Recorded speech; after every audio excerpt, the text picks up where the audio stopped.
අහම්බෙන් 15 වෙනිදක් ගාව යද්දි දැක්ක කෙනෙක්ට කරදරයක් වෙලා තියෙනවා. බලන්නකො කරදරේ වෙట్లా ඉන්නේ කවුද කියලා. කක්කුට්ටෙක් කියලා නෑ ඉන්නෙත් අහිංසක සතෙක් කියාව එහෙම දාලා දැක්කේ නෑ වගේ එතනින් යන්න බෑනේ.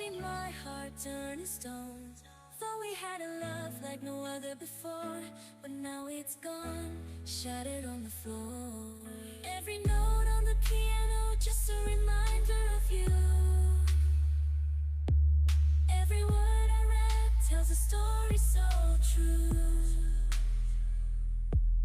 We were once in harmony, a symphony divine. But now we're separate tracks, out of sync in time. ඔන්න ඔහොමයි ඉතින් එයාව බේරගත්ත එයාගේ කතාව. ලොකු දේවල් ඕනේ නෑ අපිට සතුටු වෙන්න. පුංචි දෙයක් කරලා අපිට ලොකු සතුටක් ලබන්න පුළුවන්. මේ වගේ අහිංසක ජීවිතයක් බේරගන්න එක කොච්චර පිනක්ද?